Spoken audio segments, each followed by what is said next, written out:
चलिए, नमस्कार दोस्तों, स्वागत है आप सभी लोगों का अपने YouTube channel learning with Durgesh पर। चलिए, पिछले वीडियो में हम लोगों ने रस के बारे में पढ़ा, रस को परिभाषित भी किया हम लोगों ने, रस के अंग के नाम भी हम लोग देखे और रस के प्रकारों के नाम भी हम लोगों ने देखा। इसके बाद आज हमको पढ़ना है रस के अंग, और रस के अंग के बारे में हमको जानना है। जैसे कि पिछली वीडियो में हम लोगों ने जाना कि रस के कितने अंग होते हैं, 4 अंग होते हैं ना। रस के 4 अंग होते हैं, कौन कौन से होते हैं? तो विभाव, विभाव, दूसरा अनुभाव,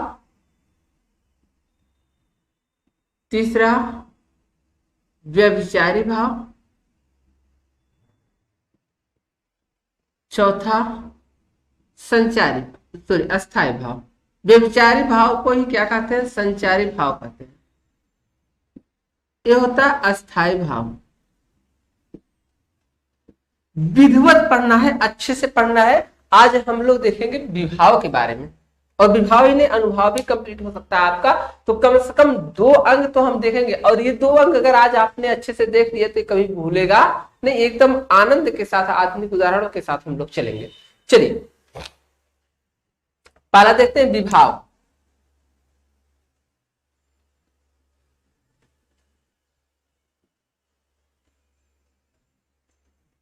विभाव होता क्या है समझते हुए चलते हैं। ठीक, कहते हैं किसी दृश्य, या ऐसे भी कह सकते हैं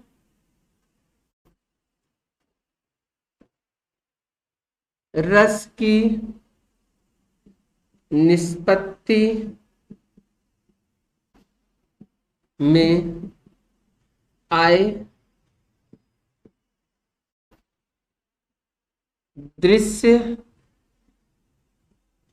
या भाव के द्वारा, कौन से भाव?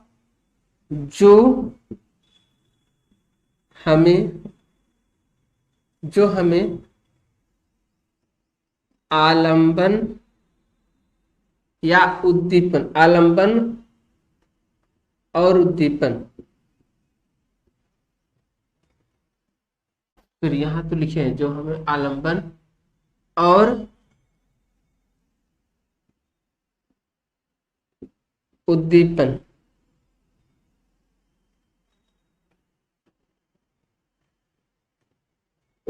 के माध्यम से मिलते हैं।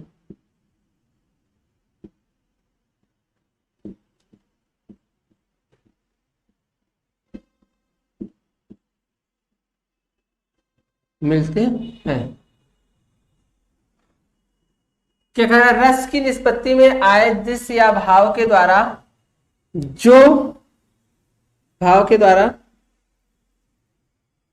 हमें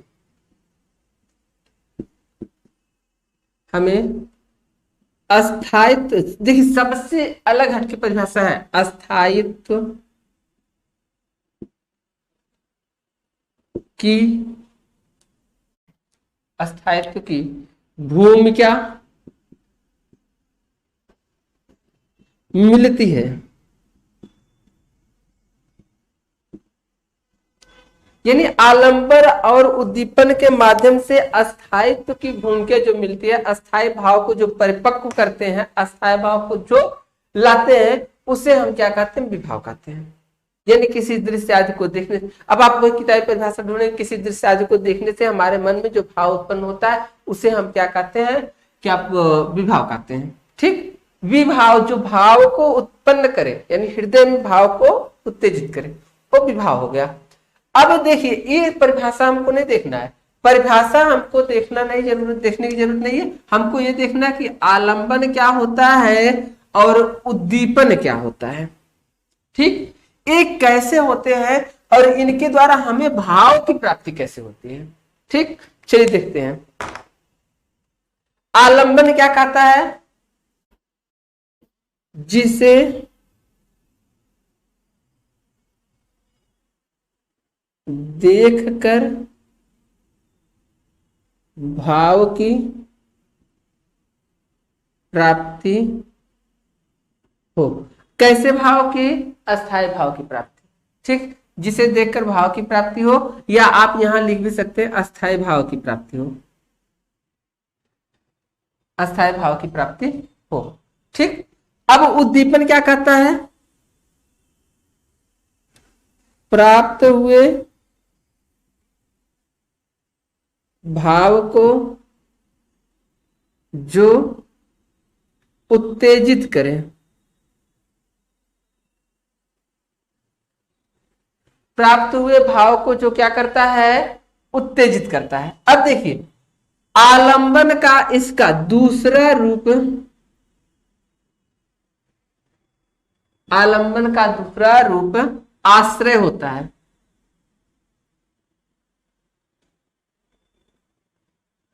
इसका दूसरा रूप आश्रय होता है।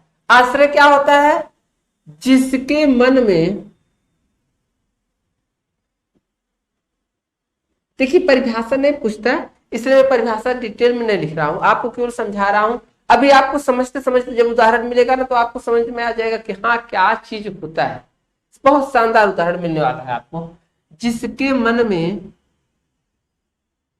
भाव उत्पन्न होते हैं, जिसके मन में भाव उत्पन्न होते हैं उसे ही क्या कहते हैं? आश्रय कहते हैं। जिसके मन में भाव उत्पन्न होते हैं उसे क्या कहते हैं? आश्रय कहते हैं। जैसे अगर कह दिया जाए राम ने, बहुत प्रसिद्ध उदाहरण है, सीता को पुष्प वाटिका में देखा। राम ने सीता को पुष्प वाटिका में देखा। ये उदाहरण आप देखिए, राम ने सीता को कहां देखा? पुष्प वाटिका में देखा। परिभाषा क्या करा? जिसे देखकर भाव की प्राप्ति हो। अब किसको देखकर भाव की प्राप्ति होती है? तो सीता को देखकर भाव की प्राप्ति हो रही। देख कौन रहा है? राम देख रहे हैं ना, तो राम के मन में भाव की प्राप्ति होगी ना। तो किसको देखकर हो रही है? सीता को देखकर हो रही ना। तो सीता क्या हो जाएंगी? आलंबन। सीता क्या हो जाएंगी? आलंबन। अब दूसरी चीज कहते हैं कि जिसे देखकर, अब कह रहा है कि आलंबन का दूसरा रूप ही क्या होता है? आश्रय। ठीक, अब सीता को देख, जब एक नायक नायिका को देखेगा तो उसके मन में प्रेम उत्पन्न होगा ना। अभी जो प्रेम उत्पन्न हो रहा है किसको देखकर हो रहा है? सीता को। सीता आलंबन हो गई। किसके मन में प्रेम उत्पन्न हो रहा है? तो राम के। तो राम क्या हो जाएंगे? आश्रय। राम क्या हो गए? आश्रय हो गए। ठीक, अब देखिए दूसरी चीज करा, प्राप्त हुए भाव को जो उत्तेजित करे उसे क्या कहते हैं? उद्दीपन कहते हैं। प्राप्त हुए भाव को जो उत्तेजित करता है उसे क्या कहते हैं? उद्दीपन कहते हैं। तो ये बताइए, जब एक नायक एक नायिका को किसी पुष्प वाटिका में देखेगा, ठीक, पुष्प वाटिका में जब देखेगा तो उसे जो भाव की प्राप्ति होगी वो प्रेम से होगा ना। और प्रेम के भाव की पुष्टि कहाँ होती है? पुष्प वाटिका में होती है ना। किसी से मिलना हुआ तो आप क्या जाते हैं? पार्क में। तो पार्क में जाने से क्या होता है? आपका प्रेम बढ़ जाता है, उत्तेजित हो जाता है। क्यों? जो वहां छोटे छोटे फूल होते हैं, पौधे होते हैं, वहां की जो घासें होती हैं चादरों, तो वो सब क्या करती है? आपके प्रेम को बढ़ाती है, उत्तेजित करती हैं कि यहाँ पार्क में आए हो तो प्रेम करो। तो ये क्या कर रहा है? पुष्प वाटिका क्या कर रही है?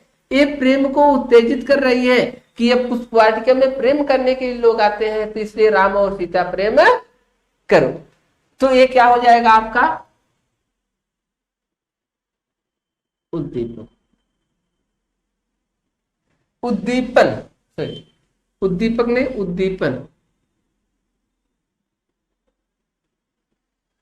ये हो गया। चलिए एक और उदाहरण देखते हैं, सीधा साधा सरल उदाहरण देखते हैं। ठीक, अगर आपसे कह दें, जैसे एक उदाहरण, आधुनिक चीजें में सब जानते हैं ना, डीजे सभी लोगों सबसे इससे बेस्ट उदाहरण कहीं नहीं मिलेगा। डीजे सब लोग जानते हैं कि डीजे क्या होता है। तो एक मान लीजिए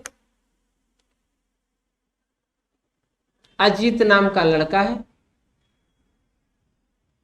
एक अजीत नाम का लड़का है। अब अजीत रोड पर खड़ा है, तब तक उसको एक गाड़ी दिखती है। कौन सी गाड़ी दिखती है? डीजे। अब रोहित को डीजे दिखता है, ठीक। जैसे ही रोहित डीजे देखता है तो उसके मन में एक भाव उत्पन्न हुआ। अब रोहित के मन में भाव क्या उत्पन्न होगा कि डीजे पे डांस किया जाता है, डांस वाला भाव उसके मन में आ गया। अब जो डांस वाला भाव आया रोहित अजीत के मन में, वो किसे देखकर आया? डीजे को देखकर आया ना। तो डीजे क्या हो जाएगा? आलंबन। यानी जिसे देखकर मन में भाव उत्पन्न होते हैं वो क्या होता है? आलंबन होता है। और किसके मन में भाव उत्पन्न हुआ? तो अजीत के मन में भाव उत्पन्न हुआ, तो अजीत क्या हो जाएगा? आश्रय। तो आप कहेंगे सर अभी तो हमको उद्दीपन मिला ही नहीं। हाँ, उद्दीपन मिलेगा। अब क्या हुआ? रोहित डीजे को देख ही रहा था, इसके मन में भाव उत्पन्न ही हो रहा था कि डीजे पे डांस किया जाता है। तब तक होता क्या है? डीजे वहीं खड़ा हो जाता है और इसमें बजने लगता है क्या? गाना। अब जैसे ही गाना बजना शुरू होता है, रोहित ले ताता भैया डांस करना शुरू कर देता है। और डांस करना शुरू कर देता है तो ये गाना क्या करता है? रोहित को जो भाव उत्पन्न हुआ था उसके लिए क्या करता? प्रदीप्त करता, उत्तेजित करता। नहीं रोहित, अब मैं बज रहा हूं, तुम करो डांस ना।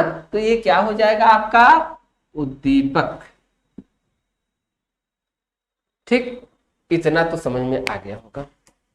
ठीक, इसमें किसी को कोई दिक्कत नहीं होनी चाहिए। आगे अब हम देखते हैं अनुभाव क्या होता है। अनुभव बहुत अच्छी चीज है, अनुभव देखेंगे तो मजा आ जाएगा। चलिए, इसका स्क्रीनशॉट लेना तो आप स्क्रीनशॉट ले सकते हैं, पुनः हम आगे चलते हैं। ठीक, चलिए ले लिए सभी लोग स्क्रीनशॉट।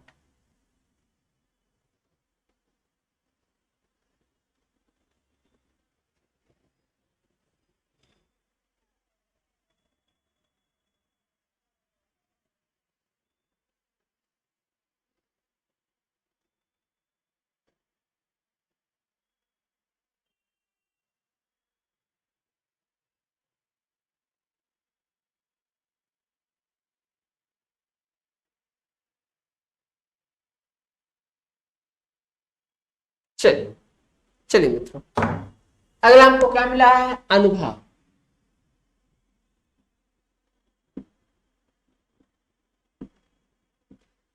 अनुभव यानी जिसको हम अनुभव करते हैं, फील करते हैं ना, वह क्या होता है? अनुभव होता है। तो अनुभव के भी दो प्रकार होते हैं।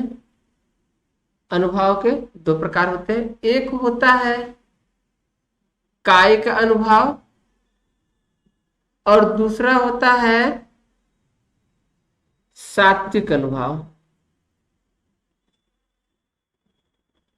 कायिक को आप शारीरिक अनुभव भी कह सकते हैं, ठीक। और सात्विक को आप मानसिक अनुभव कह सकते हैं। इन दोनों के अलावा भी कुछ लोग दो और मानते हैं, लेकिन मुख्यतः दो ही होते हैं। इन दोनों के अलावा कुछ लोग मानते हैं। एक आपका होता है तीसरा वाचिक अनुभव, और कुछ लोग आहार्य को भी क्या मानते हैं? अनुभव मानते हैं, ठीक। अभी उसके बारे में हम देखते हैं। सबसे पहले हम किसके बारे में देखते हैं? कायिक अनुभव के बारे में। कायिक अनुभव होता क्या? इसके बारे में आप लोग बहुत ज्यादा मत सोचिए, इसके बारे में कभी पूछता नहीं है। केवल आपसे ये पूछेगा कि अनुभव कितने प्रकार के होते हैं। तो आप दो प्रकार ऑप्शन में है, दो ही लगाइएगा, ना हो दो तब आप चार लगाइएगा, ठीक। चलिए, वैसे जो कायिक वाचिक और आहार्य होते हैं वो इसी के अंतर्गत आ जाते हैं, ठीक। चलिए, अब पहला देखते हैं कायिक अनुभव। कायिक अनुभव को शारीरिक अनुभव भी कहते हैं। यह क्या होता है? शारीरिक अनुभव होता है और इस पर नियंत्रण किया जा सकता है। यानी इस पर नियंत्रण होता है, इस पर नियंत्रण होता है। ठीक, यानी शारीरिक अनुभव जो होते हैं ये नियंत्रित होते हैं। और यह क्या होता है, यह शरीर की क्रिया से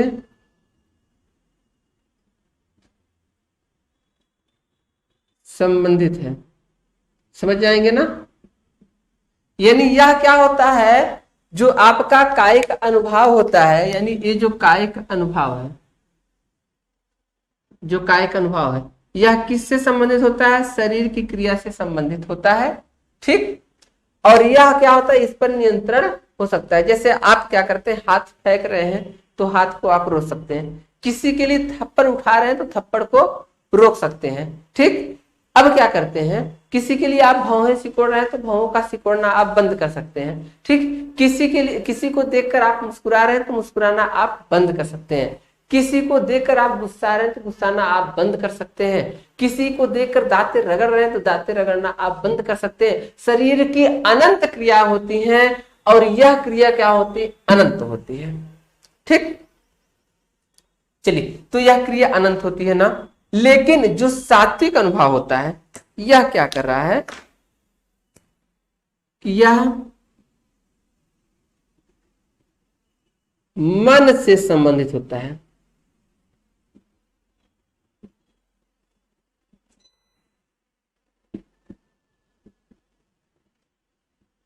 यह मन से संबंधित होता है, इस पर नियंत्रण नहीं किया जा सकता है।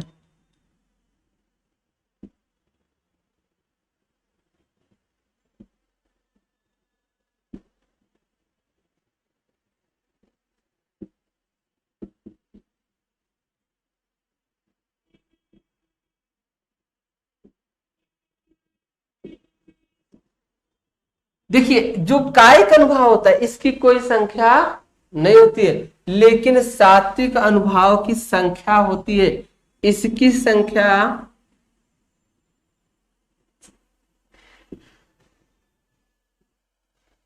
8 है। कौन कौन से हैं 8 संख्या, वो भी देख लेते हैं। पहला है स्तंभ, दूसरा स्वेद, तीसरा रोमांच, चौथा स्वरभंग, पांचवा कंपन या कपना भी कह सकते हैं, छठा वैवर्य, सातवां अश्रु और आठवां प्रलय। ठीक, चलिए अब हम देखते हैं ये होते क्या है। ठीक, स्तंभ, स्वेद, रोमांच, स्वरभंग, कंप, वैवर्य, अश्रु, प्रलय, ये 8 है। सात्विक भाव सुवर्ण, यानी इनकी संख्या कितनी होती, 8 होती है। स्तंभ का अर्थ क्या होता है, एक एक को हम देख लेते हैं। आपको लिखना हो तो आप वीडियो को रोककर लिख सकते हैं, और हम बोल रहे हैं इसको सुनकर आप वीडियो रोक लीजिए, थोड़ी देर लिख लीजिए, क्योंकि इसकी परिभाषा लिखना 8 परिभाषा है। सबकी परिभाषा लिखना, सबके बारे में इतनी जल्दी से समझा देना, वीडियो बहुत लंबी हो जाएगी। ठीक, तो मैं नहीं चाहता और आप भी नहीं चाहते हैं। ठीक, स्तंभ के बारे में देखते हैं। स्तंभ का मतलब होता है खंभा, यानी किसी भी चीज को देखिए और देखते ही रह जाइए। जैसे भगवान राम को किसने देखा, राजा जनक ने देखा, और उन्होंने लिखा, रामचरितमानस में कहा गया कि मूरत मधुर मनोहर देखी, भय अभिदेह विदेह विशेषी। यानी राम के सुंदर सुशील रूप को देखकर राजा जनक एक टक समस्त शारीरिक गतिविधि को भूलकर भगवान राम को देखते रह जाते हैं। जैसे आप किसी सुंदर लड़की को देखते हैं और देखते ही रह जाते हैं, तो वहां भी क्या होता है, आपका स्तंभ हो जाता है। यानी कोई भी शारीरिक क्रिया ना हो, बस एक टक हाँ, सब सुकून अंदर। ठीक, चलिए दूसरा आपको मिलता है स्वेद। स्वेद माने क्या होता है? पसीना। यानी स्वेद माने पसीना होता है। पसीना क्या होता है? जैसे पसीना, इस पर कह रहे हैं नियंत्रण नहीं किया जा सकता है, यानी किसी भी रूप में नियंत्रण नहीं हो सकता है। इसको पसीने को आप रोक सकते हैं? कह दो कि गर्मी पड़ रही, पसीना ना आओ, देखिए पसीना रुकता है। हाँ, ये चीज आपके दिमाग में जरूर उठ रहा होगा कि हम रोक सकते हैं, फैन चला दे पसीना रुक जाए, एसी चला दे पसीना रुक जाएगा ना। ये जबरदस्ती तो हुई ना। जैसे किसी इंसान से आप किसी लड़की से आप प्रेम करिए और कह दीजिए आओ हमसे मिलने, अब वो कहे नहीं आएंगे, नहीं आएंगे, नहीं आओगे हम फांसी लगा लेंगे। अच्छा आ रहे हैं, तो ये तो जबरदस्ती हुई ना। ठीक, चलिए आज के जमाने में जबरदस्ती प्रेम ज्यादा होता है। ठीक, चलिए स्वेद माने होता पसीना। जैसे सीता जी जब निकलती हैं वनवास के लिए तो कहते हैं पुरते निकसी रघुवीर वधु धर धीरे दये मग में पग दोए। पुरते निकसी रघुवीर वधु धर धीरे दये मग में पग दोए। झलकी भरी भाल कनी जल की पुट सूख गए मथुरा धर हुए। फिर पूछते हैं चलनो अब के तिक पर न कुटी करी है कि तुहे तिय की लख या तुरता पिय की अखिया चरुचार चले जल चुए ना। यानी पूरते निकसी रघुवीर वधु। रघुवीर वधु मतलब जगत जननी माँ सीता। जैसे पूर्व माने अयोध्या, अयोध्या से जैसे ही वनवास के लिए निकलती हैं, धर धीर दये मग में पग दो, धैर्य के साथ 2 ही कदम चली थी कि झलकी भरी भाल कनी जल की, उनके मस्तक से पसीने की बूंदें निकलने लगती हैं। पुट सूख गए मथुरा धरोए, और उनके मधुर ओठ क्या हो जाते हैं? सूख जाते हैं। सीता ने तो ये नहीं कहा कि मेरे पसीने मेरे ऊपर आ जाओ ताकि राम जान जाए कि मैं कितनी सुकुमार हूं, नहीं, पसीना स्वयं आता है।